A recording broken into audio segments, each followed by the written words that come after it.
जय माता दी बंधुओं, कैसे हैं आप लोग। हम ईश्वर से प्रार्थना करते हैं कि आप सभी अपने जीवन में चौगुनी तरक्की करें और मस्त रहें। हमारे इस अनोखे वीडियो में आपका तहे दिल से स्वागत है। आज के इस वीडियो में हम आपको बताने वाले हैं कि अकाल मृत्यु के बाद आत्मा को मिलने वाली सज़ा क्या होती है।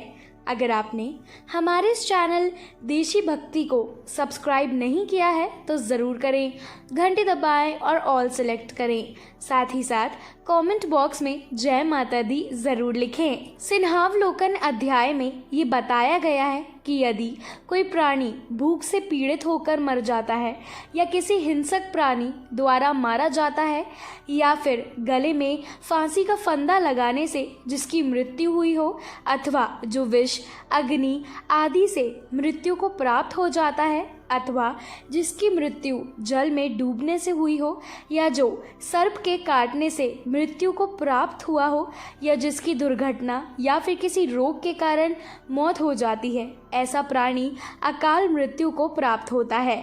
इसके साथ ही गरुड़ पुराण में आत्महत्या को सबसे निंदनीय और घृणित अकाल मृत्यु बताया जाता है। इतना ही नहीं, भगवान विष्णु ने आत्महत्या को परमात्मा का अपमान करने के समान बताया है। साथ ही गरुड़ पुराण में बताया है कि जिस मृत्यु अथवा प्राणी की मृत्यु प्राकृतिक होती है वह 3, 10, 13 अथवा 40 दिन में दूसरा शरीर प्राप्त कर लेता है, किंतु जो व्यक्ति आत्महत्या जैसा घृणित अपराध करता है उस प्राणी की जीवात्मा पृथ्वी लोक पर तब तक भटकती रहती है जब तक वह प्रकृति के द्वारा निर्धारित अपने जीवन चक्र को पूरा नहीं कर लेता है। ऐसी जीवात्मा को ना तो स्वर्ग लोक की प्राप्ति होती है और ना ही नरक लोक की प्राप्ति होती है। जीवात्मा की इस अवस्था को अगति कहा गया है। इसलिए गरुड़ पुराण में बताया गया है कि आत्महत्या करने वाली आत्मा अकाल मृत्यु को प्राप्त होने वाली सबसे कष्टदायी अवस्था में पहुंच जाती है और अकाल मृत्यु को प्राप्त करने वाली आत्मा अपनी तमाम इच्छाएं यानी कि भूख, प्यास, संभोग, सुख, राग, क्रोध, दोष, वासना आदि की पूर्ति के लिए अंधकार में तब तक भटकती रहती है जब तक कि उसका परमात्मा द्वारा निर्धारित जीवन चक्र पूरा नहीं हो जाता है। अब सवाल ये उठता है कि किसी भी प्राणी की अकाल मृत्यु क्यों होती है।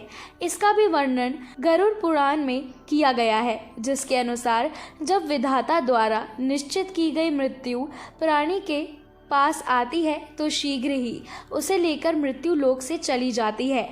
प्राचीन काल से ही वेद का ये कथन है कि मनुष्य 100 वर्ष तक जीवित रहता है, किंतु जो व्यक्ति निंदित कर्म करता है वह शीघ्र ही भ्रष्ट हो जाता है।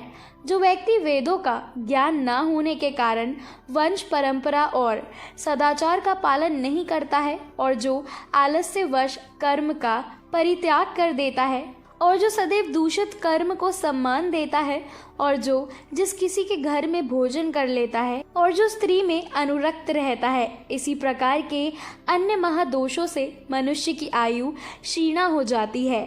श्रद्धाहीन, अपवित्र, नास्तिक, मंगल का परित्याग करने वाले, द्रोही, असत्यवादी ब्राह्मण की मृत्यु अकाल में ही यमलोक ले जाती है। प्रजा की रक्षा ना करने वाला, धर्माचरण से हीन, क्रूर, व्यासनी, मूर्ख, वेदानुशासन से पृथक और प्रजा पीड़क क्षत्रिय को यम का शासन प्राप्त होता है। ऐसे दोषी ब्राह्मण और क्षत्रिय मृत्यु के वशीभूत हो जाते हैं और यम यातना को प्राप्त करते हैं। जो अपने कर्मों का परित्याग तथा जितने मुख्य आचरण हैं उनका परित्याग करता है और दूसरों के कर्म में निवृत्त रहता है वह निश्चित ही अकाल मृत्यु को प्राप्त होता है।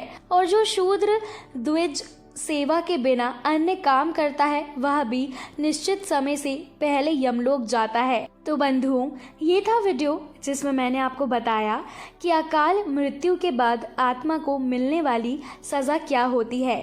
अगर आपने हमारे इस चैनल देशी भक्ति को सब्सक्राइब नहीं किया है तो ज़रूर करें, घंटी दबाएं और ऑल सेलेक्ट करें।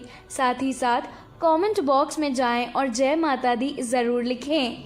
जय माता दी।